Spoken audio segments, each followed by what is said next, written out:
राजस्थान के रेगिस्तान में बसे एक छोटे से गांव सूरजगढ़ में राजघराने का शासन था। गांव में एक सुंदर महल था जिसमें राजकुमार अरविंद अपनी मां रानी मृदुला देवी के साथ रहते थे।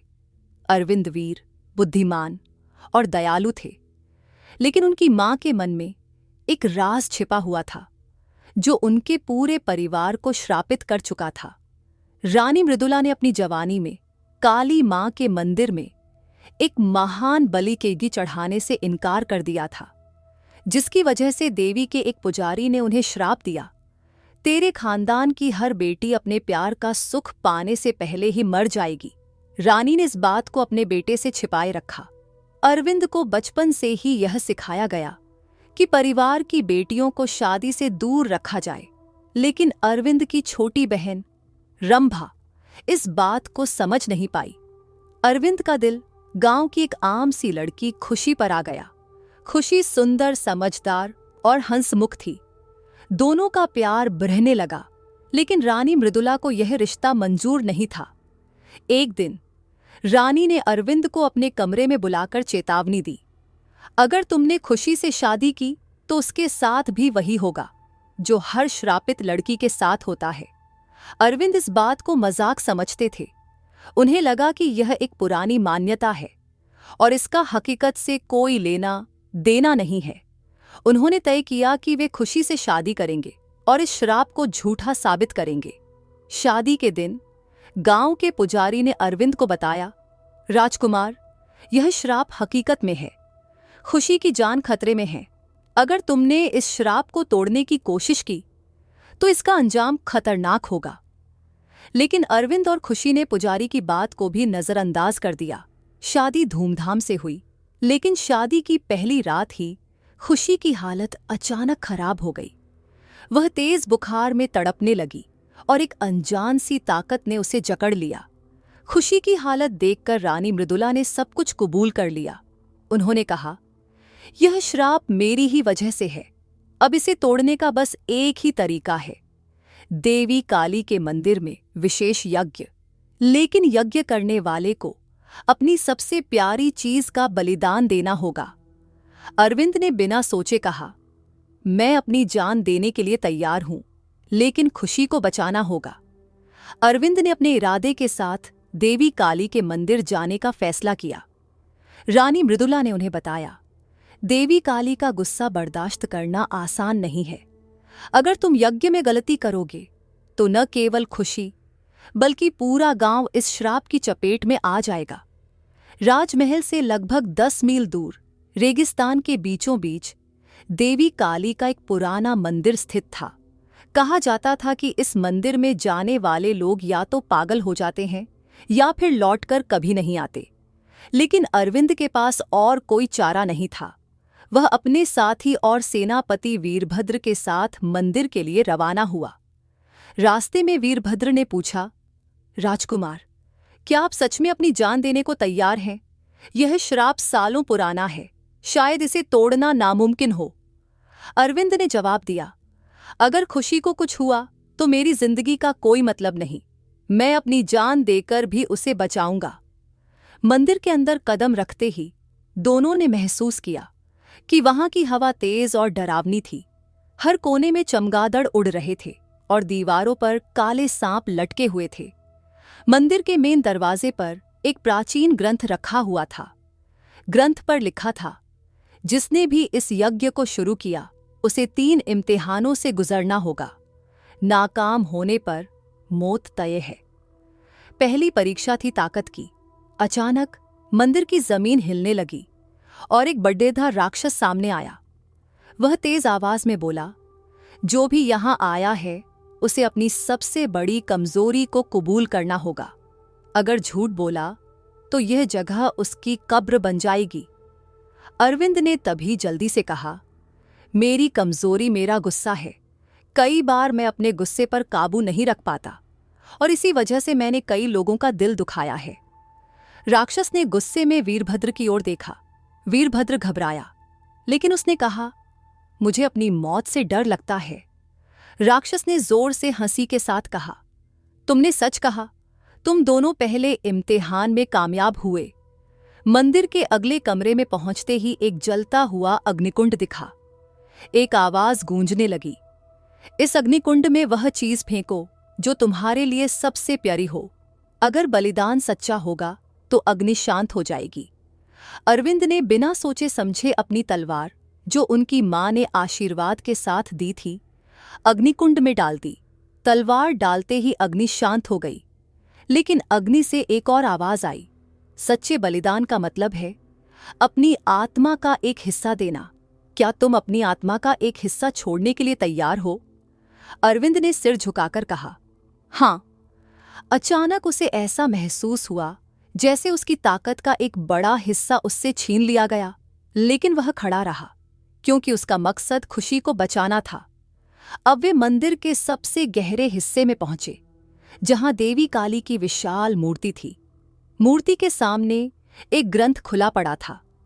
ग्रंथ पर लिखा था, अगर तुम्हारा प्यार सच्चा है तो वह तुम्हारे बलिदान को स्वीकार करेगा, लेकिन अगर वह स्वार्थी है तो तुम्हारा बलिदान बेकार जाएगा। अरविंद को खुशी की एक झलक दिखाई दी। वह कमजोरी और पीड़ा में तड़प रही थी। एक आवाज आई, अगर तुमने यह यज्ञ पूरा किया तो खुशी जिंदा रहेगी, लेकिन तुम्हारी आत्मा हमेशा के लिए इस श्राप से बंध जाएगी। क्या तुम तैयार हो? अरविंद ने बिना किसी हिचकिचाहट के कहा, हां। अरविंद के हां कहते ही मंदिर की दीवारें हिलने लगीं और देवी काली की मूर्ति से तेज रोशनी निकलने लगी। रोशनी इतनी तेज थी कि अरविंद और वीरभद्र अपनी आंखें खोल नहीं पा रहे थे।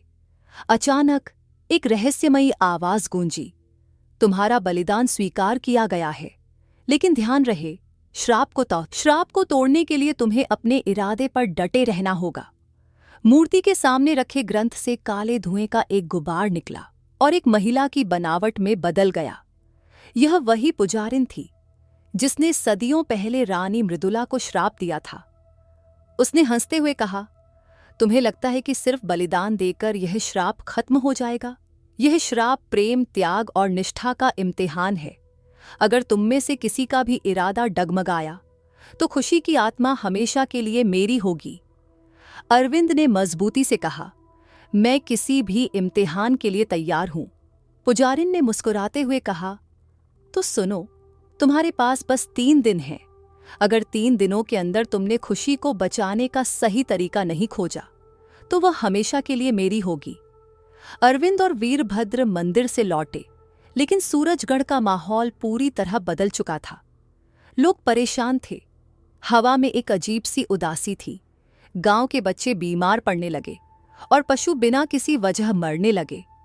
हर कोई कहने लगा कि यह श्राप का असर है। रानी मृदुला ने अरविंद से कहा, बेटा, मैंने अपनी गलती से यह श्राप अपने खानदान पर लाया।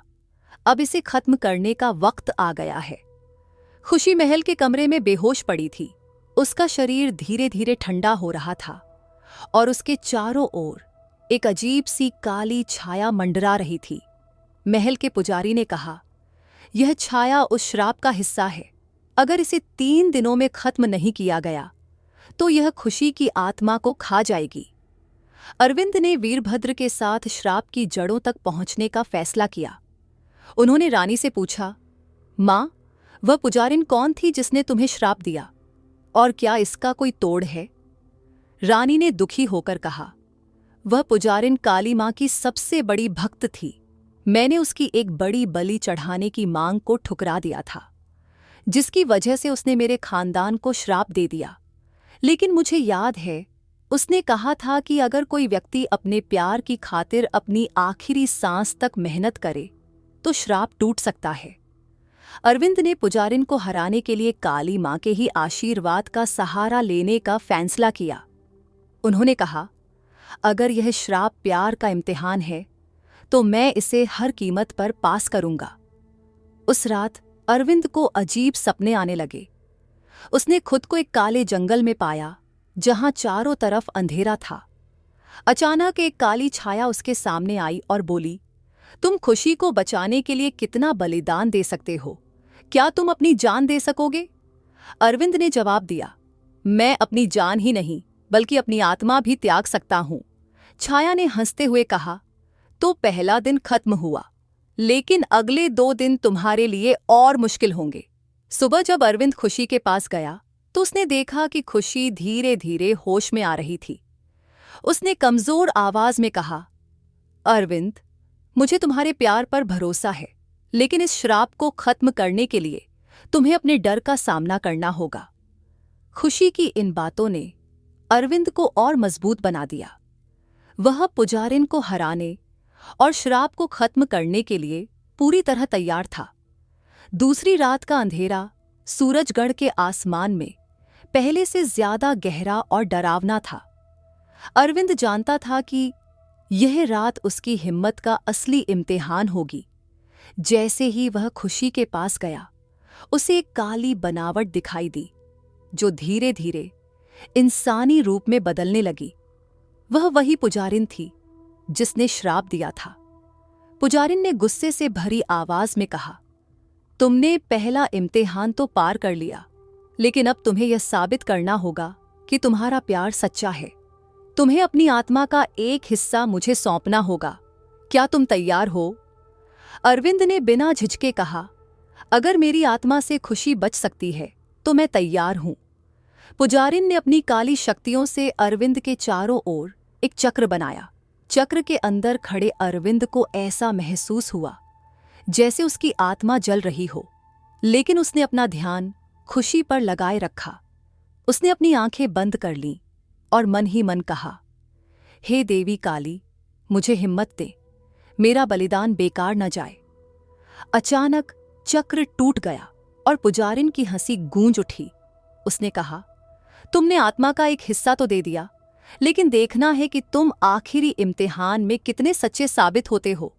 अगली सुबह गांव वालों में अफरा तफरी मच गई। गांव के सबसे बड़े पीपल के पेड़ पर 10 कौवे मरे हुए पाए गए।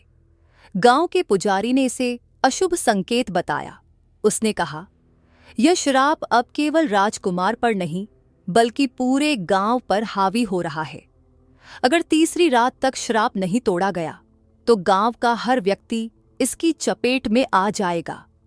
अरविंद ने पुजारी को उम्मीद दी, मैं अपने प्यार और हिम्मत से इस श्राप को तोड़ दूंगा। आप सब मुझ पर भरोसा रखें। तीसरी रात से पहले अरविंद ने रानी मृदुला से देवी काली की पूजा के लिए जरूरी सामग्री जुटाने को कहा। उन्होंने वीरभद्र को गांव में गश्त लगाने का को कहा ताकि किसी अनहोनी से बचा जा सके।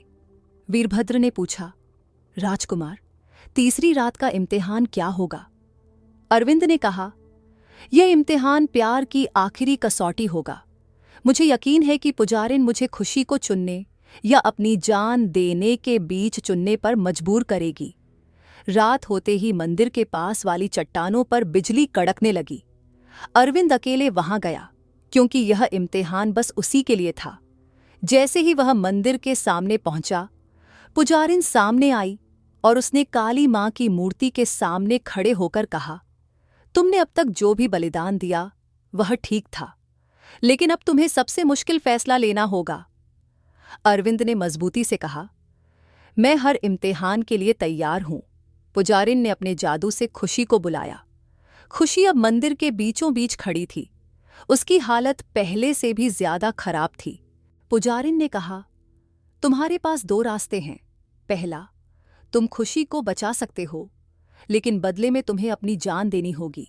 दूसरा, तुम अपनी जान बचा सकते हो, लेकिन खुशी हमेशा के लिए मेरी होगी। फैसला तुम्हारे हाथ में है। अरविंद ने एक पल के लिए खुशी की ओर देखा, जो उसकी आंखों में आस भरी हुई थी। उसने कहा, मैं खुशी के बिना जीने के बारे में सोच भी नहीं सकता। अगर मेरी जान से उसका जिंदगी बचती है तो यह सौदा मुझे मंजूर है। जैसे ही अरविंद ने अपनी जान देने का फैसला किया, देवी काली की मूर्ति से तेज रोशनी निकली। पुजारिन अचानक दर्द से चिल्लाने लगी और धुएं में बदलकर गायब हो गई। देवी काली की आवाज गूंजी, तुम्हारा प्यार और बलिदान दोनों सच्चे थे। इस श्राप का खात्मा हो चुका है। खुशी अब आजाद है और सूरजगढ़ के लोग इस अंधकार से हमेशा के लिए आजाद हो गए हैं। अरविंद ने खुशी को अपनी बाहों में लिया और उसकी हालत धीरे धीरे बेहतर होने लगी। खुशी ने आंखें खोलकर अरविंद से कहा, तुमने मेरे लिए जो किया उसके लिए मैं तुम्हारी हमेशा कर्जदार रहूंगी। अगली सुबह सूरजगढ़ में पहली बार इतनी चमकदार रोशनी फैली मानो पूरे गांव पर देवी काली की कृपा हो। रानी मृदुला ने गांव वालों के साथ मिलकर देवी काली की पूजा की। अरविंद और खुशी को आशीर्वाद दिया। अरविंद और खुशी का प्यार अब श्राप से आजाद हो चुका था।